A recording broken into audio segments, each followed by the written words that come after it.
day I lost both my hands.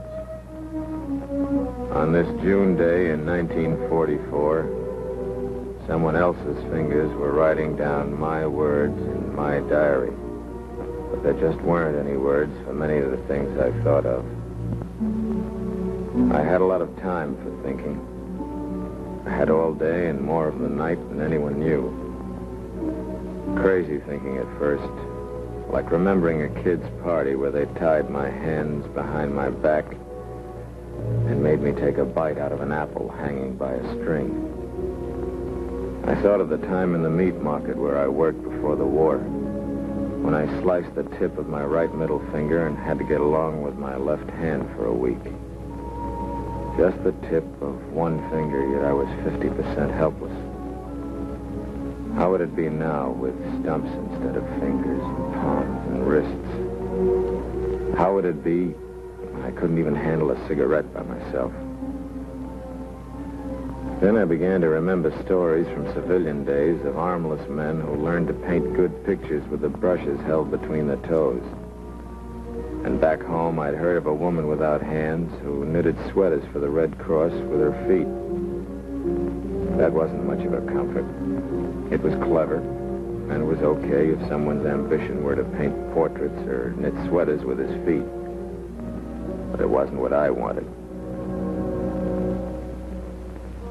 With the help of my neighbors, I could get by. I found that out early and felt better for it. But I didn't want to go through life dependent on others. Most of us in the ward felt that way. Days, we'd kid each other and have plenty of laughs, but after lights out, I wasn't the only one who'd stare into the dark, thinking. I still thought of that kid's game with the apple on the string. Rip, who fixed it up for me to smoke, probably thought of other things, like walking across a frozen lake on stilts. He'd lost both feet at Anzio. One thing I envied the others, though. They got theirs in combat. I got mine on D-Day, all right, but it was in North Carolina when half a pound of TNT exploded ahead of schedule. I didn't have a German scalp hanging from my belt. I didn't have a Purple Heart. I didn't even have an overseas ribbon. All I had was no hands. Then, 3 weeks after I went into the ward, something came along that made a big difference to all of us lying there day after day, worrying and wondering. They'd shown us movies before, but they said this one was special. This one was made by the Army just for us. There wasn't a single blonde in it, but they said we'd all feel better if we'd take time out to meet McGonigal. This is my neighbor, Charles McGonigal. I'd like you to meet him. I think he's an interesting fellow. Watch him shaving, for instance. What's unusual about that? Well, Charlie has no hands. No hands other than these ingenious substitutes. But he does things as easily and... We were a tough audience for movies. The day before, one of our guys who left a foot at Kwajalein had thrown his crutch at the screen when the hero recited poetry to some pin-up girl. But we listened hard this day, all of us. Johnny with one leg. Buck, one leg. Frenchie, one arm. Bailey, one leg. Red, one arm. Cradella, no legs. Papa Frank, one leg. And me. I listened because here was a man named Charlie McGonigal, a man without hands since the last war, doing all the everyday things I thought I'd never do again. Doing them with hooks. Nothing fancy like pole vaulting or repairing watches or even knitting with his feet. Just the acts of normal living like shaving and eating and dressing himself. He does it alone from the first sock to the final tilt of his hat. This vest, instead of buttoning up in the regular way, hooks together for convenience sake. Charlie can handle buttons, but the hooks are time savers. In a world where the tendency has always been to streamline time, there are forecasts, the zipper vest that you and I will be wearing when Hitler and Hirohito are things you talk about only in the past tense, like Dillinger and Model T. Even the leg boys seemed encouraged by what they saw on the screen. It showed them what a man could do if he tried. Charlie has none of the characteristics of a Superman. He's a man who lived normally before the war, and he set himself no goal but to live normally after it. He succeeded because he had patience. He had faith in himself. And he knew that it could be done. It took a little while, but he got there.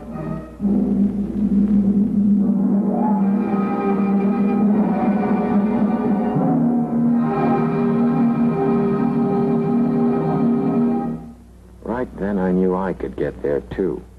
Perhaps even a little faster than McGonigal.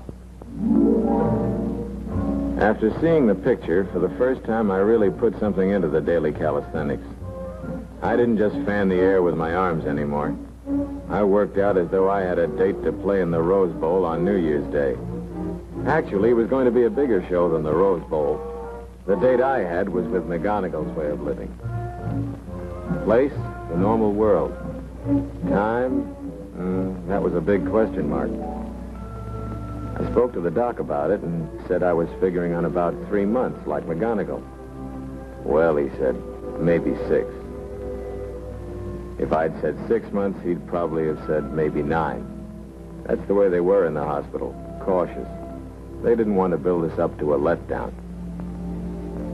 The doc told me to begin toning up in what we called the workshop, which was less of a mouthful than the orthopedic occupational therapy shop. With a cuff attachment, things became easier right away.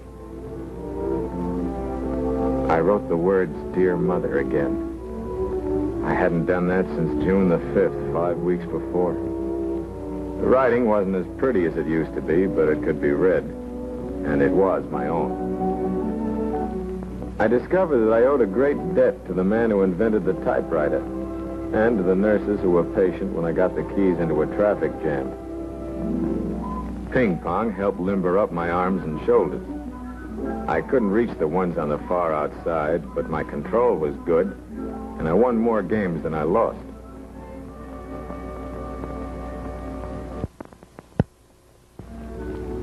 August the 3rd was a great day.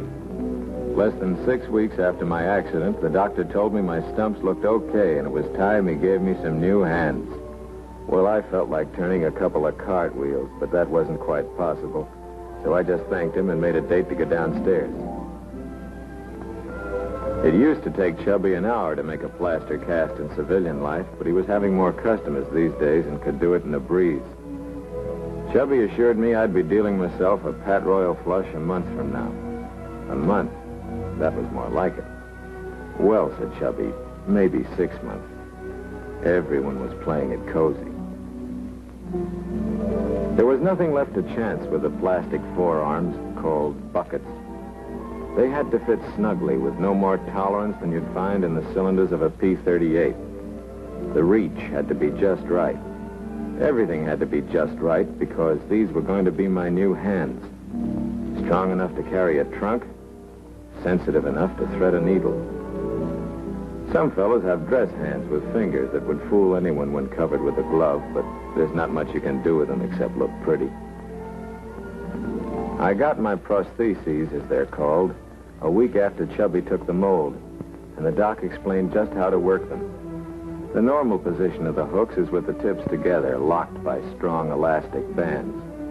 Each hook is opened by a cord which is pulled by moving the opposite shoulder. It had been nearly 6 weeks since I'd held anything under my own control, and that had been half a pound of TNT in North Carolina. I got quite a kick out of holding that pencil. When I came back to the ward, I couldn't help flashing my new hooks. I sure felt cocky. I puffed casually on a cigarette and swaggered as though I'd won the Medal of Honor with Oak Leaf Cluster. I wanted to drink a toast to the world with my own new hands, even if it had to be milk. Boy, was I riding high. No straw for me. It was like catching one in the belly. Maybe the doc's schedule was right, and mine was a lot of optimistic hooey. Instead of trying to run before I could crawl, I started off from scratch, practicing every chance I got. I had to keep adjusting the hooks to find out the best angle and tension for different jobs. I had to develop new muscles and a whole new sense in place of the sense of touch that I'd lost. For instance, it seemed unnatural to have to move my left shoulder if I wanted to do something with my right hand. I began to think of it as a sort of remote control, like looking in a submarine periscope to see something up on top. After a few days and nights, it came more easily, but I wouldn't be satisfied until I could do it automatically without having to tell myself, left hand, right shoulder, right hand, left shoulder, every time I took a pencil or a box of matches. It was slow, dull work, and it was hard. There's no sense pretending it wasn't. But one thing I knew, it wouldn't do any good to cry over a bottle of spilt milk. Things were better in the orthopedic workshop where they dressed up teaching to make it more like a game. The checkers were different shapes and weights, and I didn't win often because the nurse could figure out her next 3 moves while I was making 1. It was a funny feeling coming face to face with gadgets that a child could operate and realizing that I had to learn them all over again. In the first couple of weeks with my hooks, I dialed more numbers than there are Smiths and Joneses in the New York phone book. And they weren't just collect calls either. I dropped enough coins in the fare box of a bus to take me all the way across the country. The cup was more difficult because it was slippery and breakable. And from the time I'd sat in a high chair, I'd always picked it up with a thumb and 2 fingers. Every time I handled a glass, I thought of a certain bottle of milk, and that saved the War Department plenty of petty cash for breakage. Maybe it wasn't the most exciting work in the world, but they'd rigged it up for our benefit, and every hour a man spent practicing brought him just that much closer to home, which was what the hospital wanted for us. It wasn't all work and no play. They provided us with just about every kind of sport there is, outdoor and in. I would never play basketball at Madison Square Garden, but in the pool I found that I could breeze along because speed in swimming comes as much from the legs as from the arms.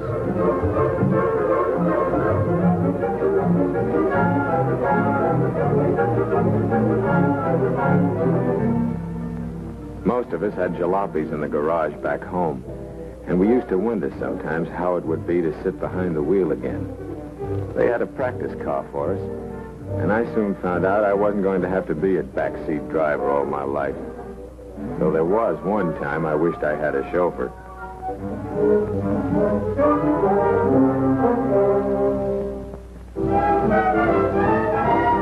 I wasn't the only one who was making progress. It was wonderful to see how quickly the fellas had lost a leg, or both legs, had learned how to handle themselves. Watching them, I learned something about guts and the knack of having fun again.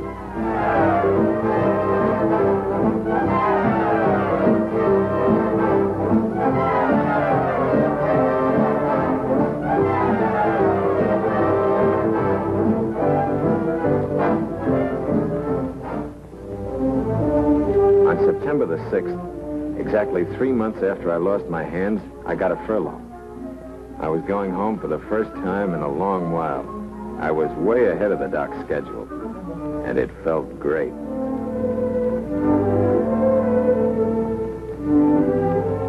A furlough's a beautiful way to spend a piece of calendar. I was hopped up about it.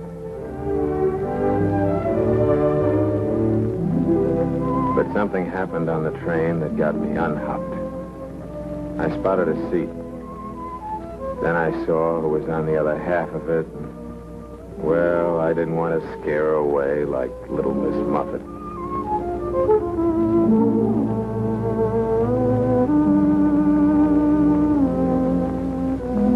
sat there thinking of how I would have done it if I had met a girl like that when I still had my hands. I'd have had a conversation going in 2 seconds flat. Tough traveling nowadays, I'd have said. If that hadn't worked, I'd have talked about the weather, which works when nothing else does. And then I'd offer a cigarette. If she took it, I could see whether she wore a wedding ring or not. Though somehow I was sure she didn't. I'd have asked her where she was going, and wherever it was, I'd have said I was going there, too. And what's more, I'd have gone there, whatever was written on my furlough papers. But there I was, sitting across the way, scared that it would scare her to see my hooks. I thought about the dress hands that looked natural, covered with gloves. I thought, is this the way it's going to be with me from now on? And I thought about the weather. That's what I thought for 20 miles of track, or maybe 30.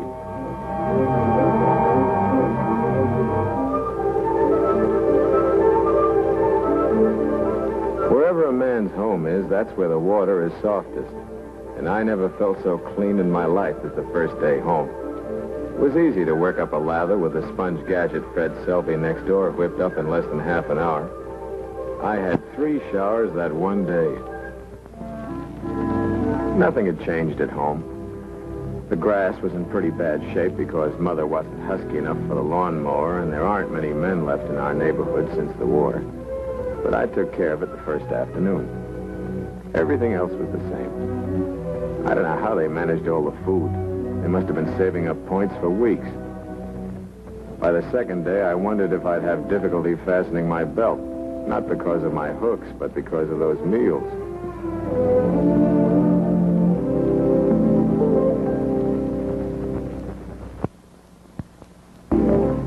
One of the important items on my furlough schedule was to make arrangements to go to college.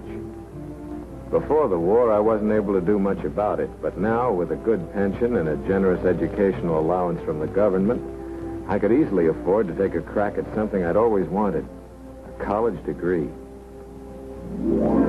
Inside the university, getting myself oriented, it occurred to me that study might come hard after all these years away from school.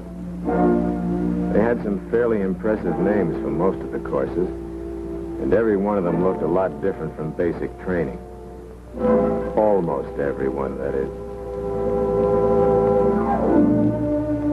But I was soon convinced that going back to school wouldn't be as tough as I thought. When I was a kid, I was somehow always in Dutch with my teachers. But here was the president of Boston University asking me to sit down with him instead of making me stand in the corner. He told me there was no course I had to reject because of my physical disability. I could learn to be just about anything except maybe a brain surgeon or a concert violinist. And for the first time, I knew how long something would take. 4 years. Not maybe 6 or maybe 8, but 4 years flat. That made good listening. That night, I dressed as carefully as if I were going to stand Saturday inspection. And in a way, I was. I had a date, and there couldn't be a hair out of place. I kept thinking of 2 things. That train ride from the hospital and the weather. I thought about them so hard, I'd still be getting into my blouse if it hadn't been fitted with those time savers I saw in the McGonagall picture. It had been quite a train ride after those first 20 or 30 miles of track. Yes, when you want to meet somebody, whether it's snow or sunshine, whether it's very warm for May or very cool for September, it's the weather that gives you the opening. I guess it always works, hooks or hands. This time, anyway, it worked like a charm. As for the hooks, she didn't ignore them completely that day on the train. That would have been more embarrassing than staring at them all the time. She noticed them, but she took them for granted, like too many freckles or flaming red hair. And after 5 minutes, I didn't feel I was much different from anyone else she knew. A bit luckier, that's all, because she lived only a mile from me, and now here I was dancing with her.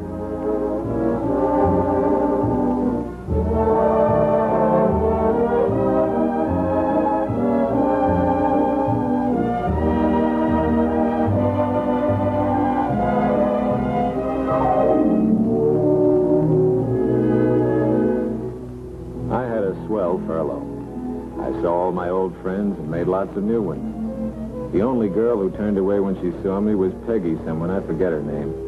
And she'd been doing that ever since we were 12 when I put gum in her inkwell at school, so I almost liked her for not changing. It certainly was good to know that I hadn't lost my touch.